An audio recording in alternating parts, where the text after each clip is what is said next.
60 বছর বয়স এখনো যিনি বিড়ি সিগারেট খায় ওনার কি হবে?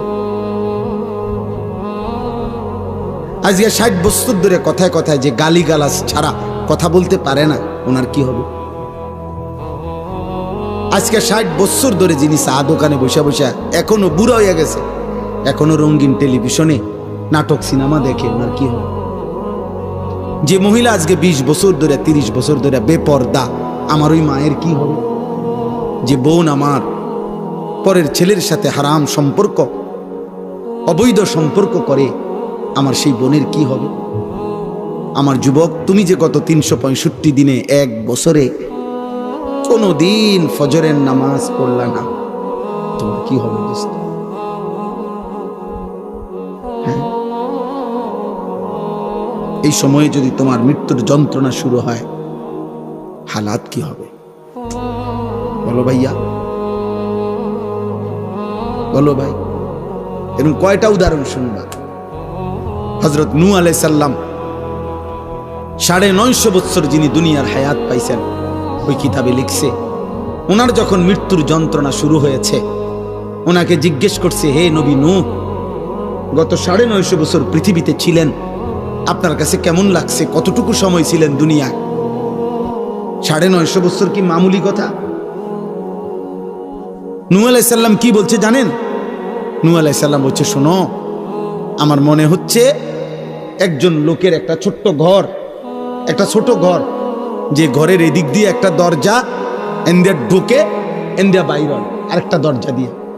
উনি বলেন এই দরজা দিয়ে ঢুকে এই দরজা দিয়ে বাইর হইয়া মাঝখানে ঘরের এই জায়গাটুকু পার হইতে যে কদ্দুর সময়, উনি বলেন আল্লাহর কসম, মৃত্যু যন্ত্রণার এই মুহূর্তে গত 950 বছর আমার কাছে এমন মনে হয়।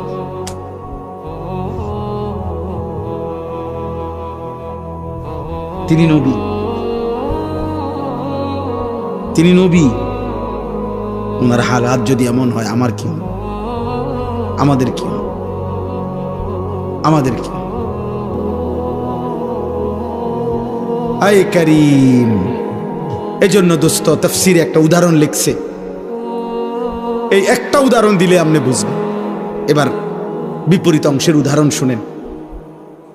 এই পৃথিবীতে ধরে নেন, ছেলেরা তোমরাও শুনো, কোন একজন যদি বুঝে, এই পৃথিবীতে যদি কেউ, তাফসীরের মধ্যে লিখছে 900 বছর হায়াত পাইল।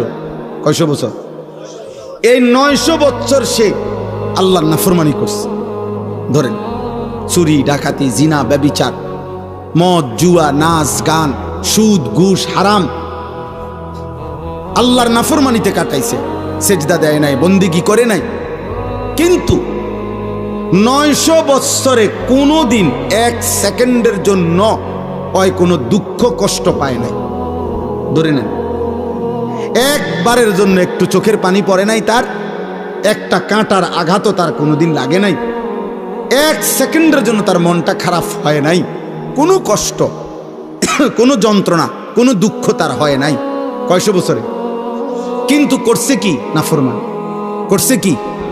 খোদার কসম তাফসীরে লিখছে, এই 900 বছর পরে আল্লাহর নাফরমানি করে 1 বিন্দু দুঃখ যে পায় নাই, যেদিন তার মৃত্যু যন্ত্রণা শুরু হবে, মৃত্যু যন্ত্রণার প্রথম সেকেন্ড, 1 সেকেন্ডে আল্লাহর কসম এই 900 বছরের সুখ আর আনন্দ এই নাফরমান প্রথম সেকেন্ডেই ভুলে যাবে।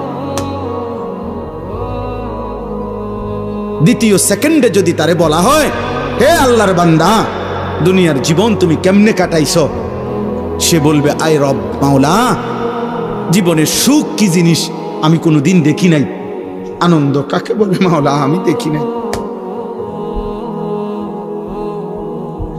আহ, কবরের আযাব, আরো পরে তো বাপ আজরাইলের জান কবজের কষ্ট, সেটা তো আরো পরে। এটাই আমি তর্জমা বললে আমার কথা শেষ হয়ে যাবে।